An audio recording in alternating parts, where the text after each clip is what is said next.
சீமான் அவர்கள் விமர்சிக்கிறார், கடுமையாக விமர்சிக்கிறார். திரு விஜய் அவர்கள் வந்து ஆட்சி பொறுப்பேற்றதை வந்து விமர்சிக்கிறார்.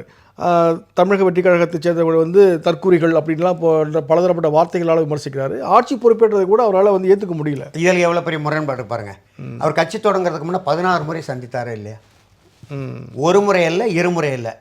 இதே முதலமைச்சர் அன்னைக்கு திரைப்பட நடிகர் 16 முறை சீமானை சந்தித்தார். நாம் தமிழர் கட்சியின் தலைமை ஒருங்கிணைப்பாளர் ஒருவர் இயக்குனர் களஞ்சியத்தை கேளுங்க. 16 முறை சந்தித்து அவரை கருத்தியலாக வென்றெடுத்து தன் பக்கம் ஈர்க்க, ஒருவேளை கட்சியில் சேர்க்க முடியாமல் போகலாம், ஏன் கூட்டணி வைக்க முடியாது? முரண்பாடு எங்கே வருது?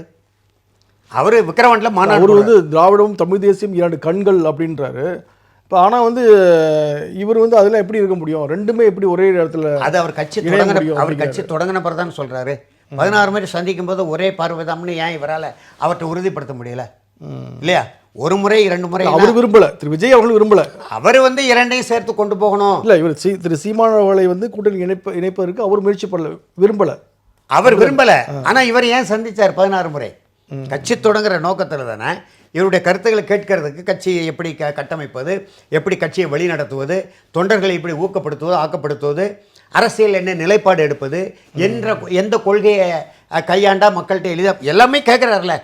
எல்லா அறிவுரைகளையும் இவர் சொல்லிவிட்டு விக்கிரவாண்டி மாநாட்டில் நான் பேசுவேங்கிறார். அவர் அழைக்காமலே, மாநாடு நடத்துகிற கட்சி தொடங்குற தலைவர் ஜோசப் விஜய் அழைக்காமலே விக்கிரவாண்டி மாநாட்டில் நான் கலந்து கொள்வேங்கிறார். அதை ஏன் சொல்கிறீங்க?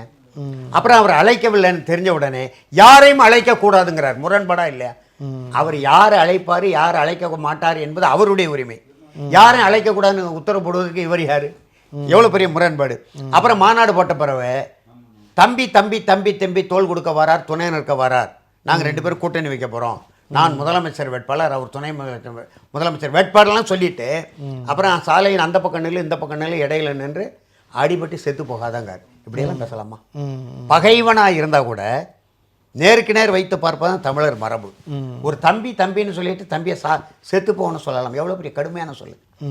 இன்னைக்கு அவர் முதலமைச்சர் ஆகிட்டார். சரி, அவ்வளோ கடுமையான சொன்னப்புறம் கூட முதலமைச்சர் பதவி ஏற்ற உடனே ஒரு மரியாதை நிமித்தமாக உங்கள் வீடு தேடி வந்தாரே இல்லையா? நான் அங்கே தான் இருக்கிறேன், முதலமைச்சர் அவங்க ரொம்ப சீமான் வீட்டில் இருக்கிறேன், வேறு ஒரு சந்திப்புக்காக போனேன். அப்போ அண்ணன் முதலமைச்சர் வந்துட்டு போயிட்டோம், அப்புறம் நம்ம சந்திச்சு பேசுவானார். அவர் வாசலில் தான் நிற்கிறேன், வந்தாரா இல்லையா? அப்போ அதுதானே பெருந்தன்மை இல்லையா? அது மாதிரி முன்னுக்கு பின் தமிழ் தேசியம் சரி, அந்த தேர்தல் வரைவு போட்டிருக்காரு, நாம் தமிழர் ஆட்சியின் வரைவு தேர்தல் அறிக்கையில், அதெல்லாம் சரி. ஆனால் அது கொள்கை இல்லை, அது ஒரு திட்டம், நிலைப்பாடு.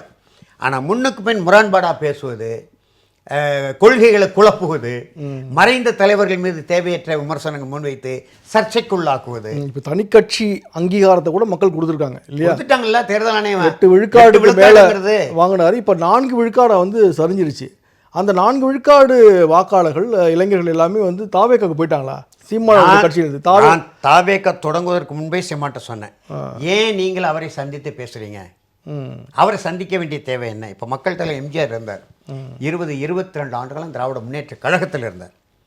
படிப்படியாக இருந்தார். அவர் கலைத்துறை இதே போல தான் செல்வாக்கோடு இருந்தார். இவர் எந்த அரசியல் பின்னணியும் இல்லை. சரி, நாம் தமிழர் கட்சியில் சேர சொல்லுங்கள், அடுத்த கட்ட தலைவராக அவர் வளரட்டும், வரட்டும், பொதுக்கூட்டங்களில் பேசட்டும், போராட்டங்களில் பங்கெடுக்கட்டும், ஒரு புதிய தலைவர் உருவாக்கும், கலைஞராகவே இருக்கட்டும், அதை பற்றி ஒன்றும் இல்லை. தமிழ்நாடு அப்படி ஆகிப்போச்சு அப்படின்னு சொன்னால் இவர் வந்து அதை கேட்கலை. நான் சொன்னேன், அவர் அரசியல் தனி கட்சி தொடங்கி தேர்தல் நின்னா உங்கள் வாக்கு வங்கி சரியும்னு சொன்னேன். பந்தயமே கட்டியிருக்கேன், ஆமாம் கொடுத்துருக்கேன். தேவையில்லாத இப்போ இல்லை, கமலஹாசன் மக்கள் நீதி மையம் தொடங்கும் போதே நான் எதிர்ப்பு தெரிவித்தேன். அப்போ கட்சிக்குள்ளே இருக்கிறேன். வீடு தேடி அவர் வீடு தேடியே நீங்கள் போகிறீங்க. அவர் வந்தால் தேநீர் கொடுங்க, வீட்டுக்கு யாரும் வந்தாலும் வரவேற்கலாம். நீங்கள் ஒரு கட்சி நடத்துகிறீங்க, நீங்களும் சரியில்லைன்னு தானே ஒரு கட்சி தொடங்குறாரு.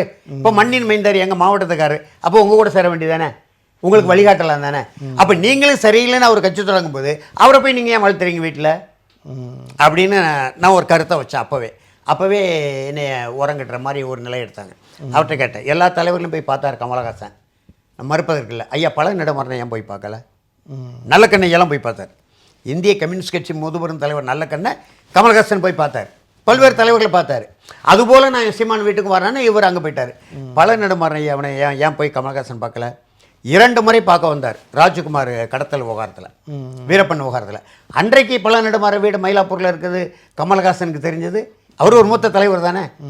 அப்போ அவருக்கு ஒருவேளை வந்து தேர்தல் அரசியலில் ஈடுபட்ட தலைவர்களை மட்டும் சந்திக்கிறத அவர் தேர்தல் புறக்கணிப்பு தலைவராக பல நெடுமாற சட்டமன்ற உறுப்பினராக இருந்தவர் தானே. கமலஹாசன் அவர்கள் வந்து கட்சி ஆரம்பித்த பொழுது ஒரு தீவிர அரசியலில் அவர் இல்லை, பழனிசாமி இல்லை இல்லையா, தேர்தலில் போட்டியிடக்கூடிய தீவிர அரசியல் இல்லை, அதனால் சந்திக்காமல் இருந்திருக்கலாம்னு சொல்கிறேன். ஆனால் வேறு ஏதாவது இல்லை அது பின்னணி இருக்குல்ல, இருக்குன்னு சொல்கிறேன். பின்னணி இருக்கு, நோக்கம் இருக்குது. என்ன நோக்கம்?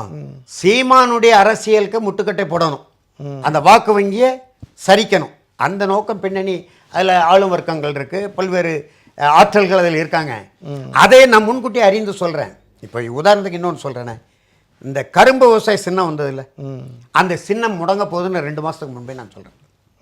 எனக்கு நம்பத்தகுந்த இடத்துல எனக்கு செய்தி கிடைத்து ஏதோ ஒரு குழப்பம் வருது, உங்களுக்கான வாக்கு வங்கியை சிதைப்பதற்கான சூழ்நிலை டெல்லியில் உருவாகுது, எச்சரிக்கையாக இருங்கன்னு நேரடி எனக்கும் அவருக்கும் நெருக்கமான தொடர்புள்ள ஒரு தலைவர்கிட்ட சொல்லி அனுப்புகிறேன். இவர் வந்து காதலே வாங்கலை. அவருக்கு என்ன தெரியும் அங்கே இருக்கிற ஒரு ஆழ்வார்த்தனரில், எனக்கு தெரியாது அவருக்கு தெரியுமானார். நான் அவரோட மூத்தவன். கடைசியில் பார்த்தா அந்த கரும்பு விவசாய சின்னம் இந்த பதிவு இன்னொரு கட்சி பதிவாகுது. அது எனக்கு செய்தி கிடைச்சி தான் சொல்கிறேன். ஆனால் சின்னத்தை முடக்குவாங்கன்னு என்னால் கண்டுபிடிக்க முடியல, ஒரு குழப்பத்தை ஏற்படுத்த போகிறாங்கன்னு தெரியுது. முன்கூட்டி அறிந்து சொல்கிறேன். அப்போ கேட்கணும்ல,